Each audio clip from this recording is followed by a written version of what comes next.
सभी को नमस्कार। मैं विजयपाल पीजीटी इतिहास राजकीय वरिष्ठ माध्यमिक विद्यालय रोड़ाई रेवाड़ी सामाजिक विज्ञान के उपविषय इतिहास के कक्षा 10वीं के अध्याय 2 भारत में राष्ट्रवाद भाग 1 नामक टॉपिक में आप सभी का स्वागत करता हूँ। पाठ के उद्देश्य। प्यारे बच्चों, पाठ के इस भाग के उद्देश्य इस प्रकार हैं। पहला, राष्ट्रवाद के अर्थ एवं पृष्ठभूमि की जानकारी प्राप्त करना। दूसरा, 1914 से 1919 के बीच अर्थात प्रथम विश्व युद्ध और उसके साथ का जो समय है के बीच भारत एवं विश्व की प्रमुख घटनाओं, उनके कारणों और प्रभावों की जानकारी लेना। तीसरा, महात्मा गांधी के भारत आगमन और उनके आरंभिक आंदोलनों की जानकारी देना। चौथा उद्देश्य हमारा है असहयोग आंदोलन के कारणों, उनकी प्रमुख घटनाओं और उनके प्रभावों को जानना। और पांचवा उद्देश्य है असहयोग आंदोलन को लेकर समाज के विभिन्न वर्गों के विचारों और उनकी प्रतिक्रियाओं को जानना और समझना। पाठ के मुख्य बिंदु। डियर स्टूडेंट्स, हमारे भारत के राष्ट्रवाद भाग 1 के मुख्य बिंदु इस प्रकार हैं। पहला है राष्ट्रवाद का अर्थ एवं पृष्ठभूमि। दूसरा, पहला विश्व युद्ध, खिलाफत एवं असहयोग। और इस दूसरे मुख्य बिंदु के 3 भाग हैं। पहला है सत्याग्रह का विचार, दूसरा रोल्ट एक्ट और तीसरा असहयोग ही क्यों।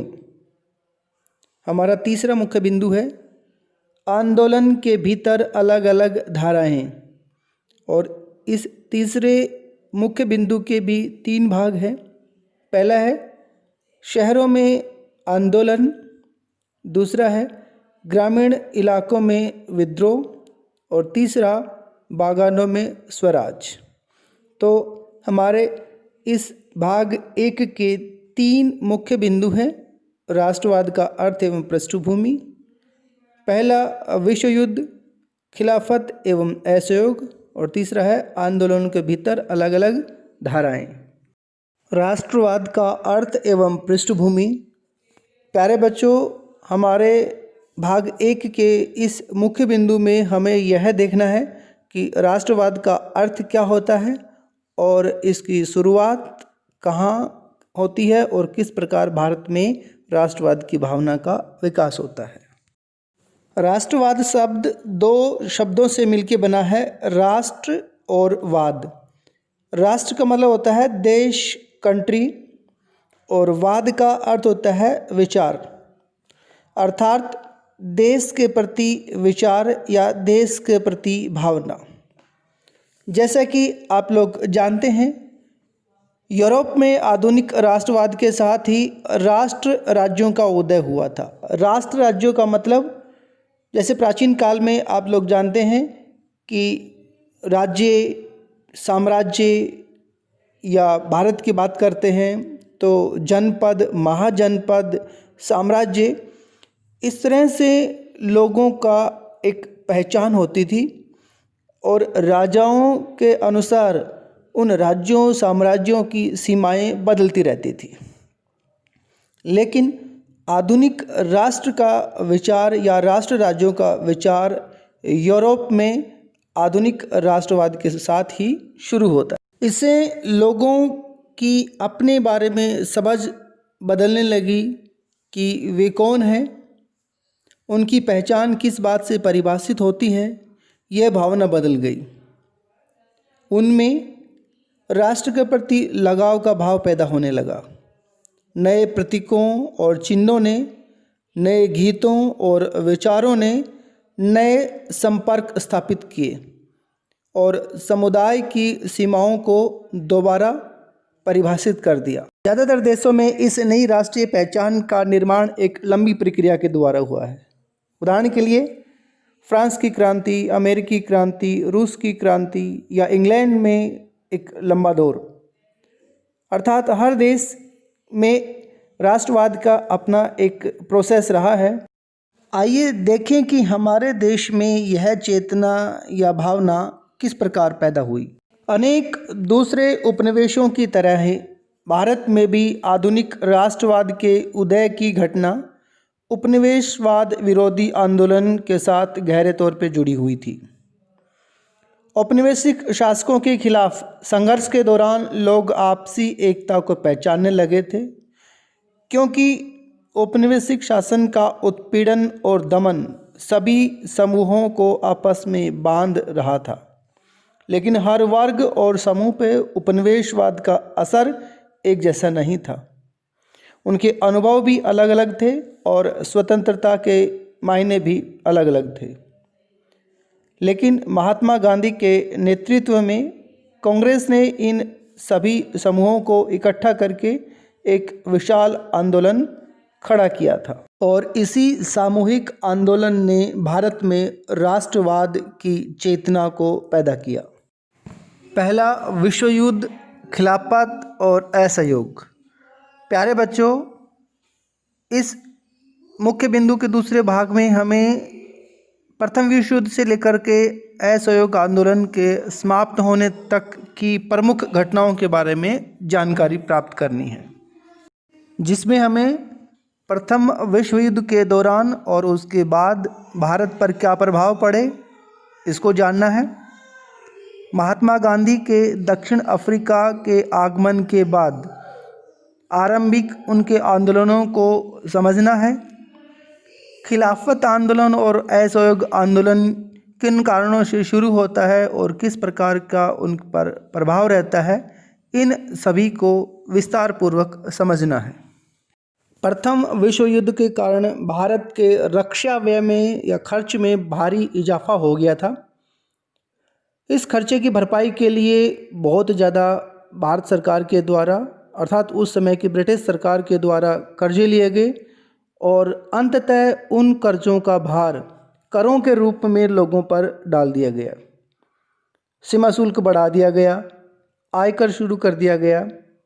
परिणाम ये निकला कि कीमतें बहुत तेज़ी से बढ़ने लगी। दूसरी ओर गांव में सिपाहियों को जबरन फौज में भर्ती किया गया, जिसके कारण उनमें काफ़ी गुस्सा था। साथ ही 1918-19 और 20-21 के दौरान भारत के बहुत सारे हिस्सों में फसल खराब हो गई थी, जिसके कारण खाद्यान्न पदार्थों या खाद्य योग्य पदार्थों का अभाव हो गया था और फ्लू की महामारी फैल गई थी। इन सभी का परिणाम यह निकला कि 1921 की जनगणना के मुताबिक 120 से 130 लाख लोग मारे गए। लोगों को उम्मीद थी कि युद्ध खत्म होने के बाद ये सारी समस्याएं खत्म हो जाएंगी, जबकि हुआ लोगों की सोच के बिल्कुल विपरीत। सत्याग्रह का विचार।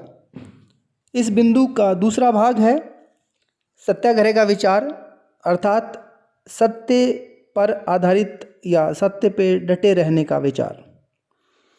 यह विचार महात्मा गांधी के द्वारा 1915 में दक्षिण अफ्रीका से लौटने के बाद भारत में अपनाया गया। हालांकि वो इस विचार को दक्षिण अफ्रीका में सफलतापूर्वक अपना चुके थे। इस विचार के अनुसार यदि आपका उद्देश्य सच्चा है, यदि आपका संघर्ष अन्याय के खिलाफ है, तो उत्पीड़क से मुकाबला करने के लिए आपको शारीरिक बल की आवश्यकता नहीं है, बल्कि आप अहिंसा के द्वारा भी अपने संघर्ष में सफल हो सकते हैं। इस संघर्ष में आखिरकार सत्य की ही जीत होती है और महात्मा गांधी का विश्वास था कि अहिंसा का यह धर्म सभी भारतीयों को एकता के सूत्र में बांध सकता है। भारत लौटने के बाद महात्मा गांधी जी अपने राजनीतिक गुरु गोपाल कृष्ण गोखले के अनुसार भारत को समझने के लिए लगभग 1 साल तक विभिन्न क्षेत्रों की यात्राएं की और बाद में 1917 और 18 में 3 स्थानीय आंदोलन चलाए जो सत्याग्रह पर आधारित थे। उनमें पहला बिहार के चंपारण इलाके का था, जहां दमनकारी बागान व्यवस्था के खिलाफ किसानों को संघर्ष करने के लिए उन्होंने प्रेरित किया था। दूसरा, 1917 में गुजरात के खेड़ा जिले के किसानों की मदद करने के लिए सत्याग्रह का आयोजन किया, जहां फसल खराब हो जाने और प्लेग की महामारी के कारण लगान चुकाने की हालत में किसान नहीं थे, इसलिए लगान ढील देने के लिए आंदोलन किया जा रहा था।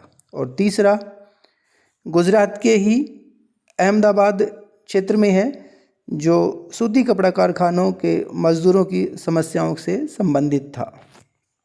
इन तीनों स्थानीय आंदोलनों ने महात्मा गांधी को भारत को और भारतीयों को समझने में मदद की, साथ ही उन्हें एक नेता के रूप में उभरने में भी बहुत महत्वपूर्ण योगदान दिया। Raoult act. अपने शुरुआती आंदोलनों से उत्साहित होकर महात्मा गांधी ने 1919 में प्रस्तावित रोल्ट एक्ट के खिलाफ एक राष्ट्रव्यापी सत्याग्रह आंदोलन चलाने का फैसला किया, क्योंकि यह आंदोलन बहुत जल्दबाजी में पास किया गया था और भारतीयों का इसके प्रति काफ़ी विरोध था। सरकार को इस कानून के द्वारा काफ़ी राजनीतिक शक्तियाँ मिल गई थी। इस कानून के द्वारा सरकार राजनीतिक गतिविधियों को कुचल सकती थी और राजनीतिक कैदियों को 2 साल तक बिना मुकदमा चलाए जेल में बंद रख सकती थी। महात्मा गांधी ऐसे अन्यायपूर्ण कानून के खिलाफ अहिंसक ढंग से नागरिक अवज्ञा चलाना चाहते थे। इसे 6 अप्रैल को एक हड़ताल के साथ शुरू होना था। इस आंदोलन के तहत विभिन्न शहरों में रैली और जुलूसों का आयोजन किया गया। रेलवे वर्कशॉप में जो काम करने वाले थे वो हड़ताल पर चले गए, दुकानें बंद हो गई। इस व्यापक जन आंदोलन को देखते हुए और रेलवे और टेलीग्राफ जैसी सुविधाओं के भंग हो जाने की आशंका से अंग्रेज़ों ने इस राष्ट्रव्यापी आंदोलन पर दमन करना शुरू कर दिया। अमृतसर में बहुत सारे स्थानीय नेताओं को हिरासत में ले लिया गया और 10 अप्रैल को पुलिस ने एक शांतिपूर्ण जुलूस पर गोली चला दी। उसके बाद लोग बैंकों, डाकखानों, रेलवे स्टेशनों पर हमले करने लगे। इसके बाद सरकार ने वहाँ पे मार्शल लॉ लागू कर दिया, अर्थात मिलिट्री का कानून वहाँ पे लागू कर दिया गया और लोगों के अधिकार ख़त्म कर दिए गए। 13 अप्रैल को जलियांवाला बाग हत्याकांड हुआ। उस दिन अमृतसर में बहुत सारे ग्रामीण लोग सालाना बैसाखी मेले में शामिल होने के लिए जलियांवाला बाग में जमा हुए। काफ़ी लोग सरकार द्वारा लागू किए गए दमनकारी कानून का विरोध प्रकट करने के लिए भी एकत्रित हुए थे। यह मैदान चारों तरफ से बंद था और शहर से बाहर होने के कारण अधिकतर लोगों को ये पता नहीं चला कि यहाँ मार्शल लॉ लागू किया गया है।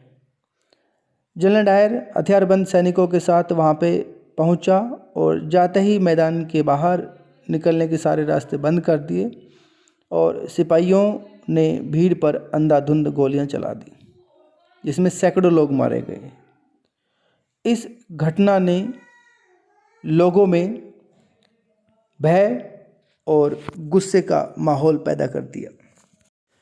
जैसे जैसे जलियांवाला बाग की खबर फैली, उत्तर भारत के बहुत सारे शहरों में लोग सड़कों पर उतरने लगे।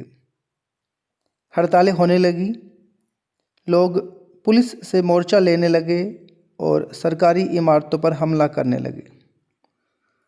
सरकार ने इन कार्रवाइयों को कठोरता से कुचलने का रास्ता अपनाया। सरकार लोगों को अपमानित और आतंकित करना चाहती थी। सत्याग्रहियों को जमीन पर नाक रगड़ने के लिए, सड़क पर घिसट कर चलने और सारे साहिबों को सलाम करने के लिए मजबूर किया गया। लोगों को कोड़े मारे गए और गांव, विशेषकर गुजरांवाला पंजाब पर बम बरसाए गए। हिंसा फैलते देख महात्मा गांधी ने आंदोलन वापस ले लिया। हालांकि रोल्ट सत्याग्रह एक बड़ा आंदोलन था, लेकिन अभी भी वह मुख्य रूप से शहरों और कस्बों तक ही सीमित था। महात्मा गांधी पूरे भारत में और भी ज़्यादा जनाधार वाला आंदोलन खड़ा करना चाहते थे, लेकिन उनका मानना था कि हिंदू और मुसलमानों को एक दूसरे के नज़दीक लाए बिना ऐसा कोई आंदोलन नहीं चलाया जा सकता। उन्हें लगता था कि खिलाफत का मुद्दा उठाकर वे दोनों समुदायों को नज़दीक ला सकते हैं। पहले विश्व युद्ध में ओटोमन तुर्की की हार हो चुकी थी। इस तरह की अफवाहें फैल रही थी कि इस्लामिक नेता अर्थात खलीफा पर एक सख्त शांति संधि सौंपी जाएगी। खलीफा की तात्कालिक शक्तियों की रक्षा करने के लिए मार्च 1919 में बम्बई में एक खिलाफत समिति का गठन किया गया। मोहम्मद अली और शौकत अली बंधुओं के साथ साथ कई युवा मुस्लिम नेताओं ने इस मुद्दे पर संयुक्त जन कार्यवाही की तलाश देखते हुए महात्मा गांधी के साथ चर्चा शुरू कर दी थी। सितंबर 1920 में कांग्रेस के कलकत्ता अधिवेशन में महात्मा गांधी ने भी दूसरे नेताओं को इस बात पर राजी कर लिया था कि खिलाफत आंदोलन के समर्थन और स्वराज के लिए एक असहयोग आंदोलन शुरू किया जाना चाहिए। असहयोग ही क्यों?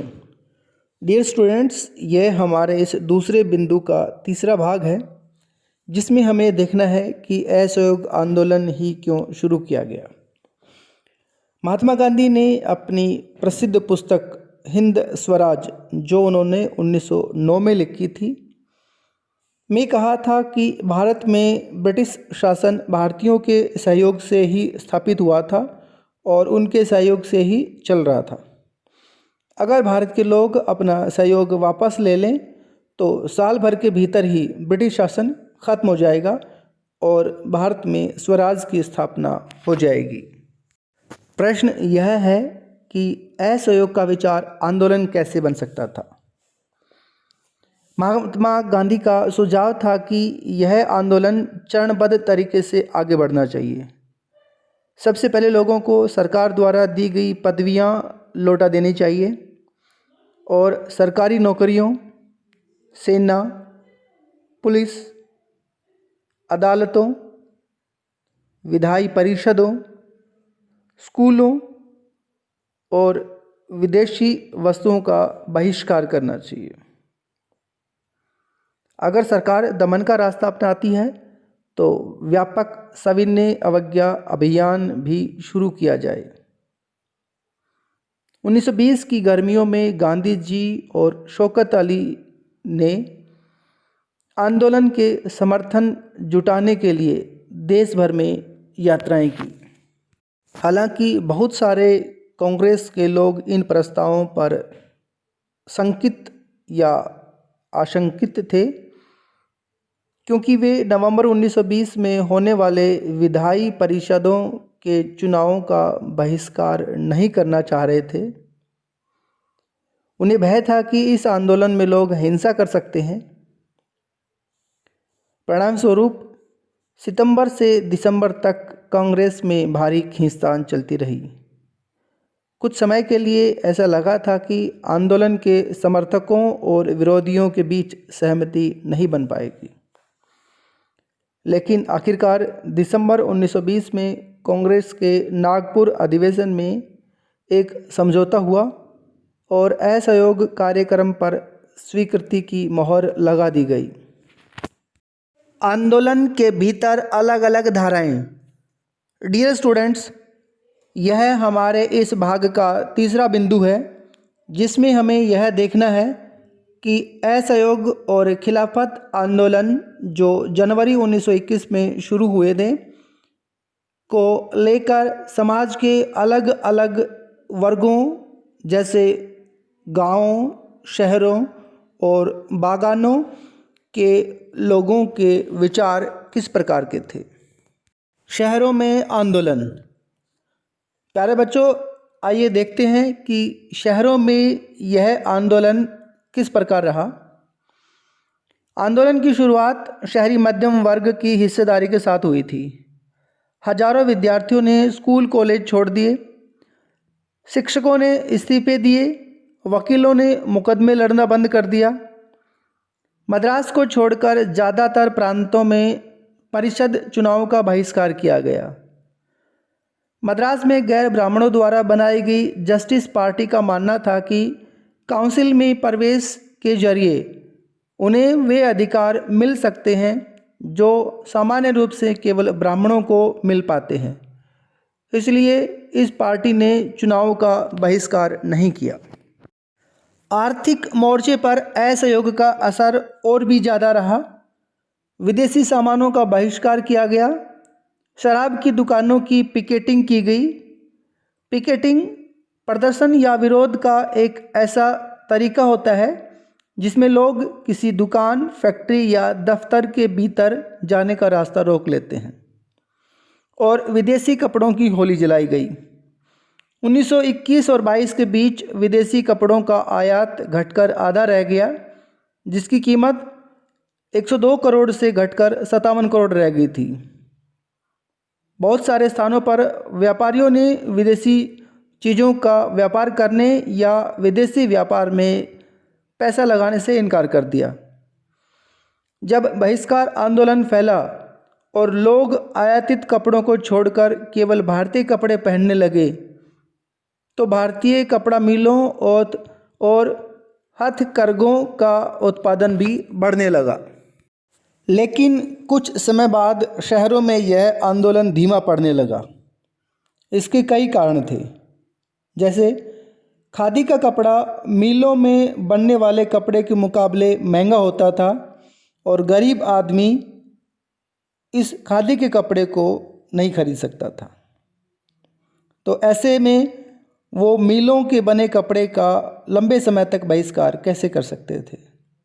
दूसरी बात, ब्रिटिश संस्थानों के बहिष्कार से भी समस्या पैदा हो गई, क्योंकि इन संस्थानों के वैकल्पिक भारतीय संस्थानों की स्थापना जरूरी थी, लेकिन इनकी प्रक्रिया काफ़ी धीमी थी। अतः बहुत से विद्यार्थी और शिक्षक दोबारा सरकारी स्कूलों में लौटने लगे और वकील सरकारी अदालतों में जाने लगे और धीरे धीरे आंदोलन धीमा होता चला गया। ग्रामीण इलाकों में विद्रोह। शहरों से बढ़कर असहयोग आंदोलन देहात में भी फैल गया था। युद्ध के बाद देश के विभिन्न भागों में चले किसानों व आदिवासियों के संघर्ष भी इस आंदोलन में समा गए थे। उदाहरण के लिए अवध में सन्यासी बाबा रामचंद्र किसानों का नेतृत्व कर रहे थे। उनका आंदोलन ताल्लुकदारों और जमींदारों के खिलाफ था, जो किसानों से भारी भरकम लगान और तरह तरह के कर वसूल कर रहे थे। किसानों को बेगार करनी पड़ती थी। बेगार का अर्थ होता है बिना पैसे के ज़बरदस्ती या बिना इच्छा के काम करवाना। पट्टेदार के तौर पर उनके पट्टे निश्चित नहीं होते थे। उन्हें बार बार पट्टे की ज़मीन से हटा दिया जाता था ताकि ज़मीन पर उनका कोई अधिकार स्थापित न हो सके। किसानों की मांग थी कि लगान कम किया जाए बेगार को ख़त्म किया जाए और दमनकारी जमींदारों का सामाजिक बहिष्कार किया जाए। बहुत सारे स्थानों पर जमींदारों को नाई धोबी की सेवाओं से वंचित करने के लिए पंचायतों ने नाई धोबी बंद का फैसला लिया। जून 1920 में जवाहरलाल नेहरू ने अवध के गांवों का दौरा किया और गांव वालों से बातचीत की तथा उनकी व्यथा को समझने का प्रयास किया। अक्टूबर तक जवाहरलाल नेहरू, बाबा रामचंद्र तथा अन्य कुछ लोगों के नेतृत्व में अवध किसान सभा का गठन कर लिया गया। महीने भर में इस पूरे इलाके के गांवों में संगठन की 300 से ज़्यादा शाखाएं बन चुकी थी। जब असहयोग आंदोलन शुरू हुआ तो कांग्रेस ने अवध के किसान संघर्ष को इस आंदोलन में शामिल करने का प्रयास किया, लेकिन किसानों के आंदोलन में ऐसे स्वरूप विकसित हो चुके थे जिन्हें कांग्रेस का नेतृत्व स्वीकार नहीं कर सकता था। जैसे 1921 में जब आंदोलन फैला तो तालुकदारों और व्यापारियों के मकानों पर हमले होने लगे, बाज़ारों में लूटपाट होने लगी और अनाज के गोदामों पर कब्जा कर लिया गया था। बहुत सारे स्थानीय नेता किसानों को समझा रहे थे कि गांधी जी ने ऐलान कर दिया है कि अब कोई लगान नहीं भरेगा और ज़मीन गरीबों में बांट दी जाएगी। महात्मा गांधी का नाम लेकर लोग अपनी सारी कार्रवाइयों और आकांक्षाओं को सही ठहरा रहे थे। वहीं दूसरी ओर आदिवासी किसानों ने महात्मा गांधी के संदेश और स्वराज के विचार का कुछ और ही मतलब निकाला। उदाहरण के लिए आंध्र प्रदेश की गुडेम पहाड़ियों में 1920 के दशक की शुरुआत में एक उग्र गुरिल्ला आंदोलन फैल गया। कांग्रेस इस तरह के संघर्ष को कभी स्वीकार नहीं कर सकती थी। जैसे दूसरे वन क्षेत्रों की तरह यहाँ पर भी, अर्थात गुडेम क्षेत्र में अंग्रेजी सरकार ने बड़े बड़े जंगलों में लोगों के दाखिल होने पर रोक लगा दी थी। लोग इन जंगलों में अब न तो मवेशियों को चरा सकते थे और न ही यहाँ से लकड़ी और फल इकट्ठे कर सकते थे। इससे पहाड़ों के लोग परेशान और गुस्सा थे। न केवल उनकी रोजी रोटी पर असर पड़ रहा था, बल्कि उन्हें लगता था कि उनके परंपरागत अधिकार भी छीने जा रहे हैं। जब सरकार ने उन्हें सड़कों के निर्माण के लिए बेगार करने पर मजबूर किया तो यहाँ के लोगों ने बगावत कर दी। उनका नेतृत्व करने वाले अल्लूरी सीताराम राजू एक दिलचस्प व्यक्ति थे। उनका दावा था कि उनके पास बहुत सारी विशेष शक्तियाँ हैं, जैसे वह सटीक खगोलीय अनुमान लगा सकते हैं, लोगों को स्वस्थ कर सकते हैं और गोलियां भी उन्हें नहीं मार सकती। राजू के व्यक्तित्व से प्रभावित होकर लोग उन्हें ईश्वर का अवतार मानने लगे। हालांकि राजू महात्मा गांधी की महानता का गुण गाते थे और असहयोग आंदोलन से अपने आप को प्रेरित भी बताते थे। साथ ही लोगों को खादी पहनने और शराब छोड़ने के लिए प्रेरित भी किया। लेकिन उनका मानना था कि अहिंसा के बल पर नहीं, बल्कि बल प्रयोग के जरिए ही भारत को आज़ाद किया जा सकता है। गुडेम विद्रोहियों ने पुलिस थानों पर हमले किए, ब्रिटिश अधिकारियों को मारने की कोशिश की और स्वराज प्राप्ति के लिए गुरिल्ला युद्ध चलाते रहे। 1924 में राजू को फांसी दे दी गई। हालांकि राजू अपने लोगों के बीच एक लोकनायक बन चुके थे। बागानों में स्वराज। डियर स्टूडेंट्स, आइए अब देखते हैं कि बागानों में जो लोग काम करते थे या मजदूरों के रूप में काम करते थे, उनके लिए स्वराज का क्या अर्थ था। महात्मा गांधी के विचारों और स्वराज की अवधारणा के बारे में मजदूरों की अपनी समझ थी। उदाहरण के लिए आसाम के बागानी मजदूरों के लिए आज़ादी का मतलब यह था कि वे उन चार दीवारियों से जब चाहे आ जा सकते थे जिनमें उनको बंद करके रखा गया था।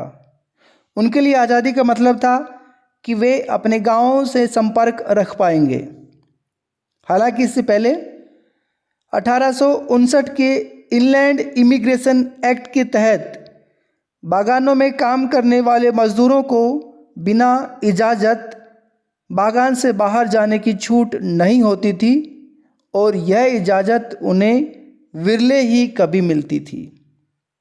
लेकिन अब उन्होंने जब असहयोग आंदोलन के बारे में सुना तो हजारों मजदूर अपने अधिकारियों के आदेशों की अवहेलना करने लगे। उन्होंने बागान छोड़ दिए और अपने घर को चल दिए। उनको लगता था कि अब गांधी राज आ रहा है, इसलिए अब तो हर एक को गांव में ज़मीन मिल जाएगी। लेकिन वे अपनी मंजिल पर नहीं पहुंच पाए क्योंकि रेलवे और स्टीमरों की हड़ताल के कारण वे रास्ते में ही फंसे रह गए, जहां उन्हें पुलिस ने पकड़ लिया और उनकी बुरी तरह पिटाई की। इन स्थानीय आंदोलनों की अपेक्षाओं और दृष्टियों को हालांकि कांग्रेस के कार्यक्रम में परिभाषित या स्पष्ट नहीं किया गया था, इसलिए इन स्थानीय लोगों के लिए स्वराज शब्द का अर्थ अपने हिसाब से अलग अलग था। उनके लिए यह एक ऐसे युग का प्रतीक था जब सारे कष्ट और सारी मुसीबतें उनकी ख़त्म हो जानी थी। हालांकि फिर भी जब ये आदिवासी लोग गांधी जी के नाम का नारा लगाते थे या स्वतंत्र भारत की हुंकार भरते थे तो वे एक अखिल भारतीय आंदोलन से भी भावनात्मक स्तर पर अपने आप को जुड़ा पाते थे। जब वे महात्मा गांधी का नाम लेकर काम करते थे या अपने आंदोलन को कांग्रेस के आंदोलन से जोड़कर देखते थे तो वास्तव में एक ऐसे आंदोलन का अंग बन जाते थे जो उनके इलाके तक ही सीमित न होकर पूरे भारत तक फैला हुआ था। पाठ की दोहराई। डियर स्टूडेंट्स, पाठ के तीनों बिंदुओं और उनके उपभागों पर विस्तार पूर्वक विचार करने के बाद आइए पुनः एक बार पाठ की दोहराई करते हैं। अब तक हमने पढ़ा है कि राष्ट्रवाद के अर्थ एवं पृष्ठभूमि की जानकारी प्राप्त की है। दूसरी, 1914 से 1919 के बीच भारत और विश्व की प्रमुख घटनाओं, उनके कारणों और उनके प्रभावों की जानकारी प्राप्त की है। अगली बात, महात्मा गांधी के भारत आगमन और उनके आरंभिक आंदोलनों को समझा है। और चौथी बात, असहयोग आंदोलन के कारणों, उनकी प्रमुख घटनाओं तथा प्रभावों को जाना है।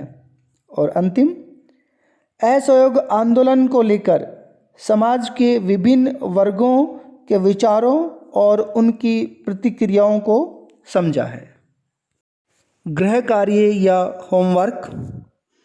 प्यारे बच्चों, पाठ के सभी बिंदुओं पर विस्तार पूर्वक चर्चा करने के साथ पाठ की दोहराई करने के आधार पर आपको गृह कार्य के लिए निम्न प्रश्न दिए जा रहे हैं, जिन्हें आपको समझकर उनका उत्तर लिखना है।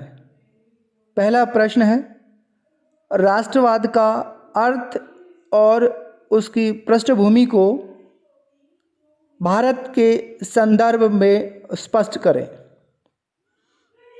दूसरा प्रश्न है, 1914 से 1922 का समय भारतीय इतिहास के एक नए दौर का प्रतीक है, उदाहरण देकर स्पष्ट करें।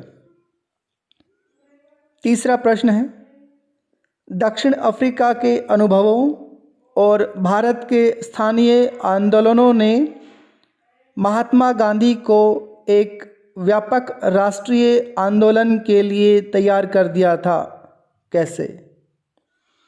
और चौथा प्रश्न है, असहयोग आंदोलन को लेकर भारतीय समाज के विभिन्न वर्गों ने अपने अपने हिसाब से अर्थ निकाले, उदाहरण देकर स्पष्ट करें। डियर स्टूडेंट्स, उम्मीद है भारत में राष्ट्रवाद भाग 1 से आप अच्छी तरह परिचित हो चुके हैं और इसको आपने अच्छे से समझ लिया है।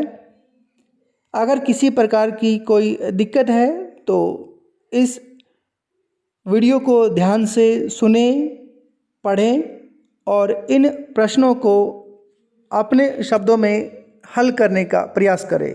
आप सभी का बहुत बहुत धन्यवाद।